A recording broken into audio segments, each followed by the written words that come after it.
नमस्कार, प्रखर राजपूत को देख रहे हैं आप। आज तारीख 28 मार्च साल 2026 और इजराइल, फिलिस्तीन, लेबनान, पाकिस्तान, भारत समेत पूरी दुनिया की खबरों के साथ एक बार फिर से आपके सामने हाजिर हुआ। दोस्तों, इस वीडियो में हम आपको बताएंगे कि ईरान अब बेहद खतरनाक ऑपरेशन यानी अपना कमांडो ऑपरेशन लॉन्च करने जा रहा है और ये कमांडो ऑपरेशन अमेरिकी सैनिकों के लिए मौत का फरमान बन सकता है। और ये क्यों बोल रहा हूं, इसके पीछे की क्या पूरी कहानी है, इस वीडियो में मैं आपको डिटेल में बताऊंगा। और साथ ही इस वीडियो में दोस्तों हम आपको यह भी बताएंगे कि अब हिजबुल्लाह की तरफ से भयानक हमले इजराइल के अंदर देखने को मिले हैं। कई सारे ऐसे होटल हैं जो तबाह और बर्बाद हो गए हैं। इसके अलावा इजराइल के आसमान ईरान और हिजबुल्लाह की मिसाइलों से पटे पड़े और ये कितना इंपैक्टफुल है, इसके बारे में भी दोस्तों इस वीडियो में आपको बताएंगे। और साथ ही इजराइल के 100 से ज्यादा मरकवा टैंक हिजबुल्लाह ने तबाह और बर्बाद कर दिए और इसके क्या सबूत हैं, क्या पूरी कहानी है, वो भी आपको बताऊंगा। और साथ ही इस समय इजराइल का हाइफा पोर्ट किस सूरत हाल में है, इसके बारे में भी आपको इस वीडियो में डिटेल पता चलेगा। यानी यकीन मानिए दोस्तों,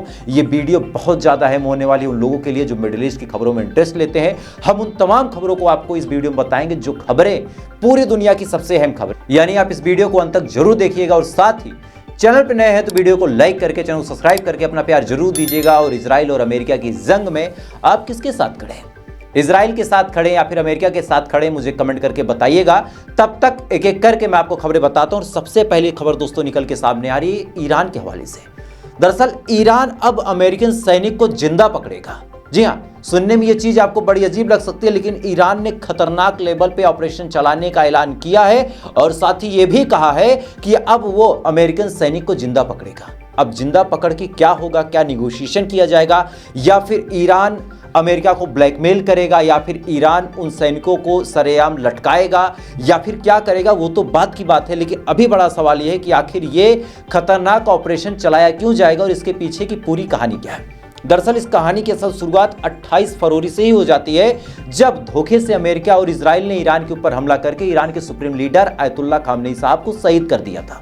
इसी के जस्ट बाद ईरान ने चंद घंटे में ही पलटवार किया और पलटवार न केवल इजराइल पे था बल्कि मिडिल ईस्ट में अमेरिका के जितने बेसेस थे उन तमाम जगहों पे पलटवार किया और तमाम जगहों को डिस्ट्रॉय कर दिया, कंप्लीटली आउट ऑफ वर्क कर दिया। अब इसके बाद जब वो तमाम जो एयरबेस थे अमेरिका के वो तबाह और बर्बाद जब होते हैं, इसी के जस्ट बाद क्या होता है कि जो अमेरिकी सैनिक वहां पे काम कर रहे थे, जब उनको अपने जान के लाले पड़ते हैं तो वो लोग अलग अलग जगहों पे, अलग अलग होटलों में जाके छुप जाते हैं, अपनी सरकार से पैसा लेके वहां पे रह के सेंसिटिव जानकारियां इकट्ठा करके यूएस आर्मी को भेजने लगते हैं। और जैसे ही ये बात पता चलती ईरान के ऑफिशियल को, ईरान के ऑफिशियल फौरन ही एक एडवाइजरी जारी करते हुए तमाम देशों से कहते हैं कि आपके यहाँ पे जो अमेरिकी सैनिक छुपे हुए हैं उन तमाम लोगों को आप बाहर निकाल दीजिए, नहीं तो हमारे हमले जारी रहेंगे। ईरान ने यह बात साफ तौर पे बोली है कि जिस देश को हमसे बचना हो या फिर जो देश चाहता हो कि हमारे ऊपर ईरान हमला ना करे, वो देश महज एक काम करे कि वो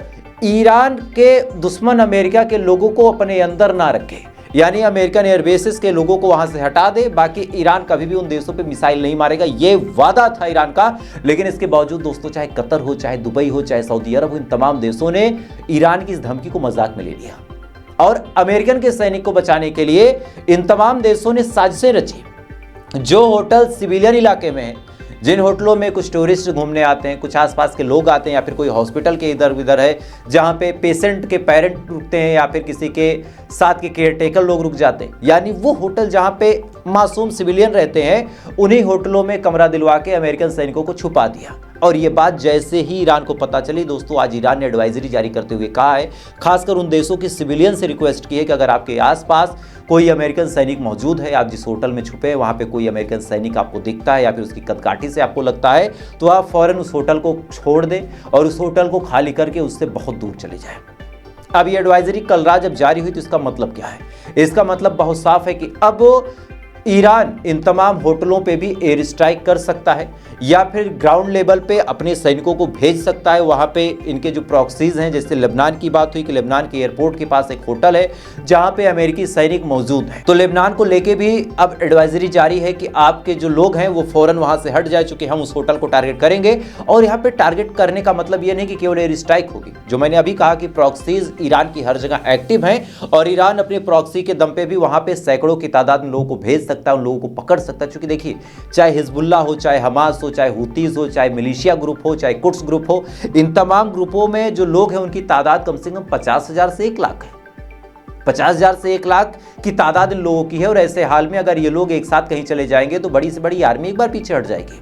और सेम धमकी अगर ईरान ने दी है तो इसका मतलब बड़ा साफ है कि ईरान या तो मिसाइल से अटैक करके इन लोगों को वहीं मार देगा या फिर ग्राउंड लेवल पे ऑपरेशन करेगा, पकड़ के उनको अपने साथ लेके जाएगा। साथ ले जाने के बाद तब ट्रंप से बातचीत करेगा कि हमारे ऊपर हमले रोको, नहीं तो इन सबको एक एक करके हम फांसी दे देंगे या फिर एक एक करके इनको मार के इस समय जो अरब सागर है उसमें फेंक देंगे। भाई कोई भी चीज कर सकता है ईरान।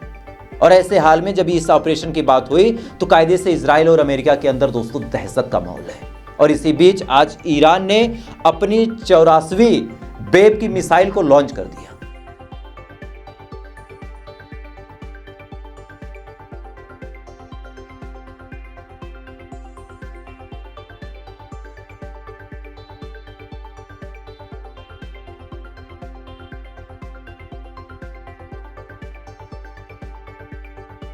और इस बार दोस्तों सबसे ताजुब की बात यह है कि ईरान की इस हमले में जो निशाना बना वो KC-135, वो भी खासकर 3 KC-135 जो रिफ्यूलिंग प्लेन थे। वैसे एक KC-135 को मार दिया था बहुत पहले, जिसका मलबा इराक में पाया गया था। अब फाइनली 3 और KC-135 को डिस्ट्रॉय कर दिया ईरान के इस हमले ने। और साथ ही सऊदी अरब में प्रिंस सुल्तान एक पोर्ट है, वहाँ पे काफ़ी सपोर्टिव एसेट्स रखे हैं जो अमेरिका के सपोर्ट में काम आते हैं, उसको भी टारगेट किया। सैटेलाइट इमेज आप देख सकते हैं कि किस हिसाब से वहाँ पे भी तबाही का मंजर है। यानी इस बार जो ईरान ने हमला किया है वो हमला काफ़ी ज़्यादा इम्पैक्टफुल है और ईरान लगातार बड़े ही एग्रेसिवली हमला कर रहा है। यानी आमतौर पे ईरान पहले 2 मिसाइलें 4 मिसाइलें मारता था, लेकिन अब रिपोर्ट ये है कि इजराइल हर घंटे कम से कम 20 मिसाइल अपने ऊपर झेल रहा है। साथ ही अगल बगल के जो बेसेस हैं वो भी अपने ऊपर मिसाइल झेल रहे हैं। और ऐसे हाल में अब टेंशन दोस्तों बढ़ती चली जा रही है मिडिल ईस्ट को लेके अमेरिका की, मिडिल ईस्ट को लेके इजराइल की। खासकर ये लोग जो सोच रहे थे कि इस जंग को बड़ी आसानी से हम समेट लेंगे, अब ईरान नए नए तरह की मिसाइलें लॉन्च कर रहा, ईरान नए नए प्लान बना रहा। और ईरान के लोगों के अंदर खौफ भी बिल्कुल नहीं है। कल पजिस्किन साहब का वीडियो में मैंने आपको दिखाया कि कैसे वो आराम से सड़कों पे घूमते नजर आए। तो इन तमाम चीज़ों की वजह से दोस्तों आज ईरान मील का पहाड़ बन के खड़ा है और उस पहाड़ की एक चोटी आज हिजबुल्लाह भी साबित हुई है। खबर आपके सामने आप देख सकते हैं कि जिस लेबनान के अंदर घुसने की कोशिश आईडीएफ ने ये सोच के की थी कि लेबनान के अंदर घुस के हम तबाही मचा देंगे, हिजबुल्लाह को खत्म कर देंगे, हिजबुल्लाह को नाको चने चबवा देंगे, लेबनान पे हमारा कब्जा हो जाएगा। ये तमाम परसेप्शन लेके भले ही इजराइल की आर्मी लेबनान के अंदर घुसती है, लेकिन जब घुसती है तो सारा परसेप्शन बदल जाता है। रिपोर्ट आप देख सकते हैं कि सैकड़ों, 1 2 4 6 10 नहीं, इवन 50 भी नहीं, 100 से ज्यादा मरकवा टैंक को तबाह और बर्बाद कर दिया है हिजबुल्लाह ने। और सबसे ताजुब की बात दोस्तों आपको जान के लगेगी कि एक मरकवा टैंक की कीमत $6 मिलियन है। $6 मिलियन यानी 60 लाख से ज्यादा, $60 लाख।